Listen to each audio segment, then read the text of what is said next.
ओम नमो भगवते वासुदेवाय नमः। जय श्री राधा कृष्ण भक्तों।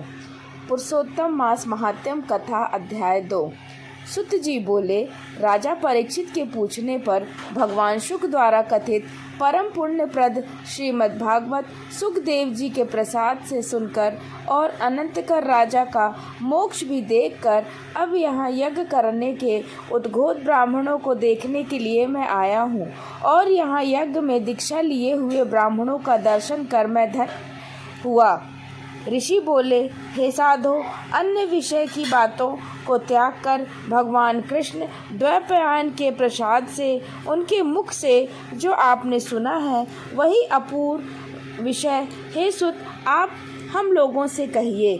हे महाभाग, संसार में जिससे परे कोई सार नहीं है, ऐसे मन को प्रसन्न करने वाली और जो सुधा से भी अधिकतर हितकर है, ऐसी पुण्य कथा हम लोगों को सुनाइए।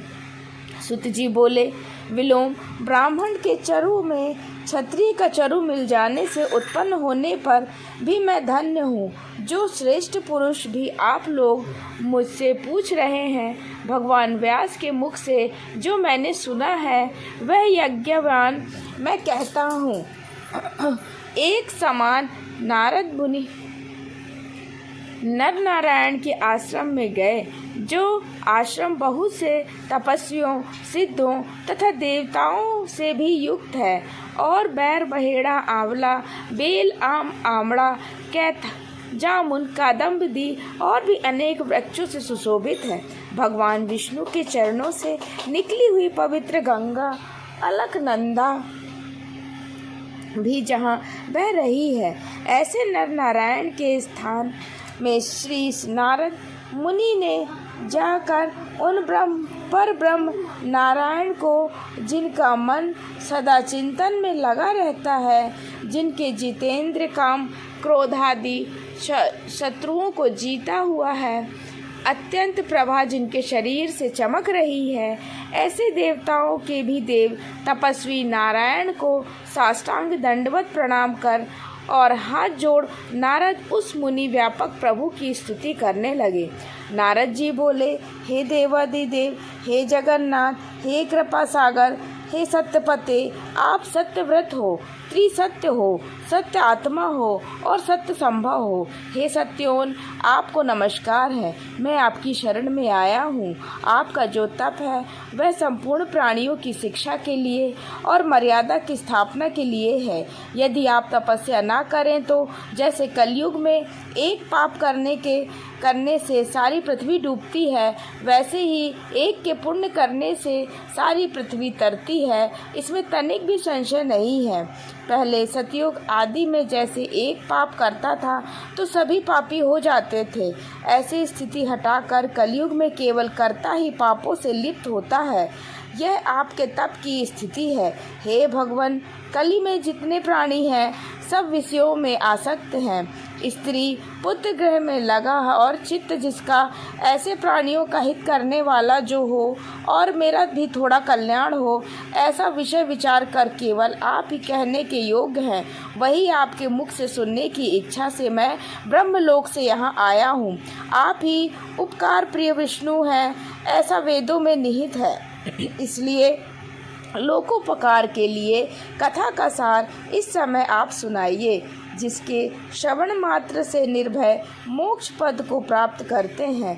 इस प्रकार नारद जी का वचन सुन भगवान ऋषि आनंद से खिलखिला उठे और भुवन को पवित्र करने वाली पुण्य कथा आरंभ की। श्री नारायण बोले, हे नारद, गोपों की स्त्रियों के मुख कमल के भ्रमर, रास के ईश्वर, रसिक के आभरण, वृंदावन विहारी, व्रज के पति आदि पुरुष भगवान की पुण्य कथा को कहता हूँ, जो निमेष मात्र समय में जगत को उत्पन्न करने वाले हैं। उनके कर्मों को हे वत्स इस पृथ्वी पर कौन वर्ण कर सकता है। हे नारद मुने, आप भी भगवान के चरित्र का सरस सार जानते हैं और यह भी जानते हैं कि भगवान चरित्र वाणी द्वारा नहीं कहा जा सकता, तथापि अद्भुत पुरुषोत्तम महात्म आदर से कहते हैं। यह पुरुषोत्तम महात्म दरिद्रता और वैवत्य को नाश करने वाला, यश का दाता और सत्पुत्र और मोक्ष को देने वाला है, अतः शीघ्र ही इसका प्रयोग करना चाहिए। नारद बोले, हे मुनि, पुरुषोत्तम नामक कौन देवता है, उनका महात्म क्या है, यह अद्भुत सा प्रतीत होता है, अतः आप मुझसे विस्तार पूर्वक कहिए। सुत जी बोले, श्री नारद का वचन सुन नारायण क्षण मात्र पुरुषोत्तम में अच्छी तरह मन लगाकर बोले। श्री नारायण बोले, पुरुषोत्तम यह मास का नाम जो पड़ा है वह भी कारण से युक्त पुरुषोत्तम मास के स्वामी दया सागर पुरुषोत्तम ही है, इसलिए ऋषिगण इसको पुरुषोत्तम कहते हैं। पुरुषोत्तम मास के व्रत करने से भगवान पुरुषोत्तम प्रसन्न होते हैं।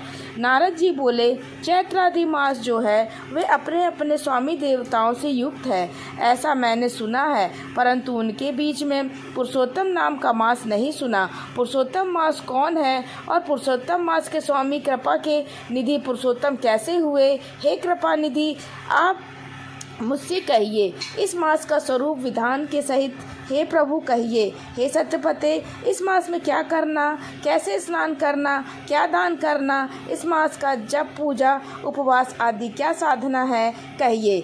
इस मास के विधान से कौन देवता प्रसन्न होते हैं और क्या फल देते हैं, इसके अतिरिक्त है जो कुछ भी तथ्य हो वह थे तपोन्नद कहिए।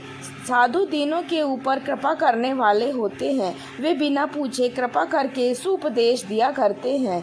इस पृथ्वी पर जो मनुष्य दूसरों के भाग्य के अनुवर्ती, दरिद्रता से पीड़ित, नित्य रोगी रहने वाले, पुत्र चाहने वाले, जड़ गूंगे, ऊपर से अपने को बड़े धार्मिक दर्शाने वाले, विद्या विहीन, मलिन वस्त्रों को धारण करने वाले, नास्तिक, पर स्त्रीगामी, नीच, जर्जर, दास वृत्ति करने वाले, आशा जिनकी निष्ठ हो गई है, संकल्प जिनके भंग हो गए हैं, तत्व जिनके क्षीण हो गए हैं, कुरूपी, योगी, कुष्ठी, टेढ़े मेढ़े अंग वाले, अंधे, इष्ट वियोग, मित्र वियोग, स्त्री वियोग, अप्त पुरुष वियोग, माता पिता विहीन, शोक दुख आदि से सूख गए हैं, अंग जिनके अपनी इष्ट वस्तु से रहित उत्पन्न हुआ करते हैं, किस अनुष्ठान के करने से सुनने से पुनः उत्पन्न न हो, हे प्रभु ऐसे प्रयोग हमको सुनाए। वैधता, वैध दोष, अंगहीनता, दुष्ट व्याधियाँ, रक्त पित्त आदि, मिर्गी, राज्य क्षमादि जो दोष हैं, इन दोषों से दुखित मनुष्यों को देखकर हे जगन्नाथ मैं दुखी हूँ, अतः मेरे ऊपर दया करके हे ब्राह्मण मेरे मन को प्रसन्न करने वाले विषय को विस्तार से कहिए। हे प्रभु आप सर्वज्ञ हैं, समस्त तत्वों के आयतन हैं। सुत जी बोले, इस प्रकार नारद जी के परोपकारी मधुर वचनों को सुनकर देवोत्देव नारायण चंद्रमा की तरह शांत महामुनि नारद से नए मेध के समान शरीर गंभीर वचन बोले। इति ब्रह्मांदिने पुरुषोत्तम महात्म्ये द्वितीय अध्याय समाप्ता। जय श्री हरि नारायण की जय।